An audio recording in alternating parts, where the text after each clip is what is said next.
This is a CBS 4 Tropical Storm Ada update. Good evening. I'm Chief Meteorologist Craig Setzer. I want to bring you up to date with what's going on with Ada, plus the very serious flood situation that is unfolding in Broward right now. At the end of 2020, a tropical storm called Ada dumped an extraordinary amount of rain on my city.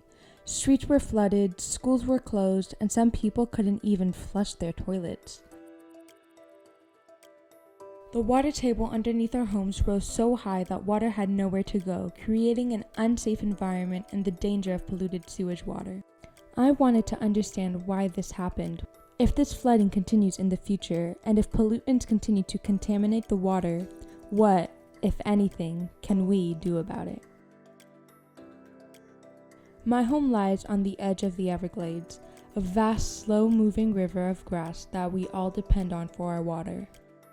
Over the last century, Florida created a series of waterways and canals in order to control this water. When a hurricane threatened South Florida, water managers lowered the level of Lake Okeechobee in order to prevent flooding. But they don't always know where the storm will go. In the case of Ada, no one knew that this sudden storm would bring so much water with it, and the canals weren't prepared to divert it away.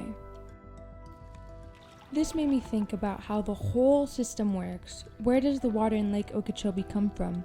And how is that affected by pollution in the water?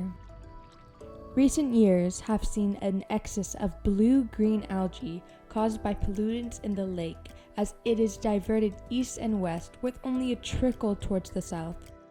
Without the natural southern flow, the Everglades lacks the fresh water it needs to maintain wildlife. It's also the source of our water supply, so the threat of pollution becomes a very real problem. I decided to take a journey through the whole system beginning in Florida Bay. This is where the water reaches its terminus, providing fresh water that mixes with salt water to create the perfect environment for the fish in the bay. This is Flamingo, where the Everglades meets the Florida Bay, and there is a problem called salt intrusion due to the lack of fresh water that is supposed to come from the north of the Everglades. And due to the lack of fresh water, more salt water is allowed to come into the bay, which is a huge problem for the fish that live in the Florida Bay.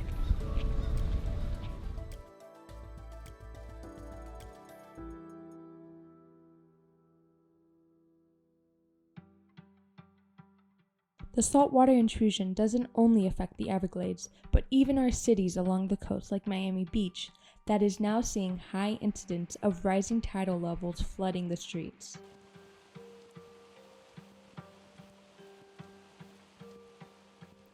The Everglades consist of sawgrass prairies, cypress islands, and marshes that stabilize the water.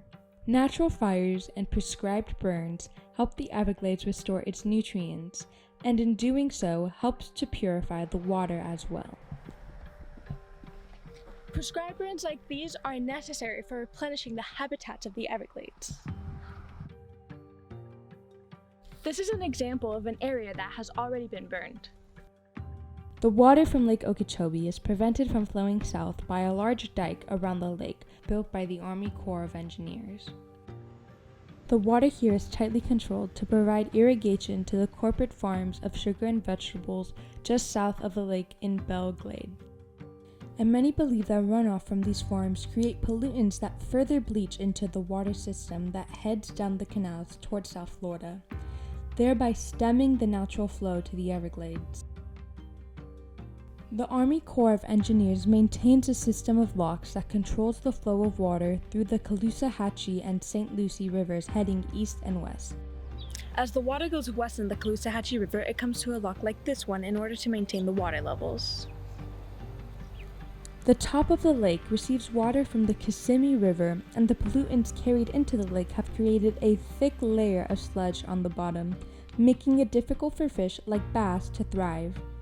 These pollutants are generally caused by phosphorus runoff that is carried over the sandy soil of the northern Everglades.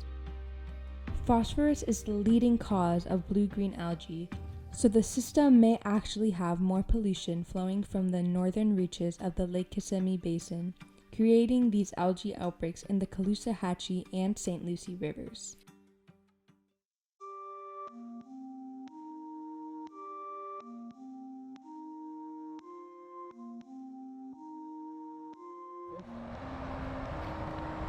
This is where Lake Kissimmee meets the Kissimmee River Basin in order to flow through the S65 lock through a series of canals to get to Lake Okeechobee.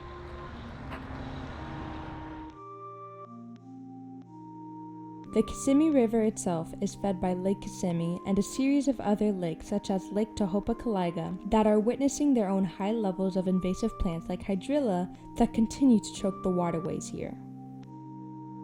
See, that's hydrilla right here. He got a piece of it. Yeah, that's hydrilla. Yep.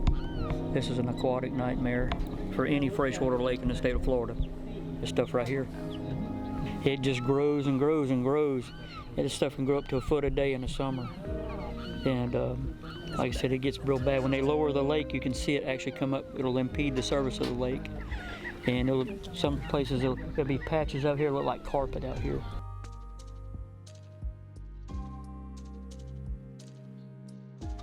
The water in all of these lakes, rivers, and canals begin in this small waterway called Shingle Creek, otherwise known as the headwaters of the whole Everglades system.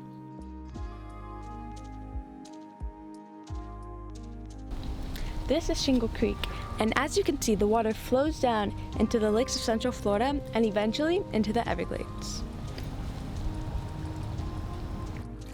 If there is pollution in every stage of the watershed, does it begin in Shingle Creek? As I make my way up the creek, I can't help but notice how quiet it is here, save for the occasional plane at the nearby airport.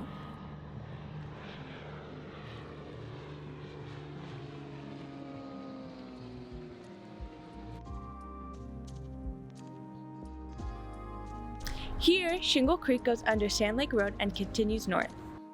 I continue on foot under the John Young Parkway and follow the path towards what seems to be its end and find only a series of sewage tunnels. The headwaters of the entire Everglades system starts here in the suburbs of Orlando. The greater problem may actually be the fertilizers used to keep lawns green, and as the fertilizers flow into the source of the Everglades headwaters, all of these pollutants, along with phosphorus runoff and even pharmaceuticals seeping into the ground from septic tanks, all flow south towards Florida Bay. Maybe if we can address these problems at the source, we may be able to find a solution to create better water resources for the future.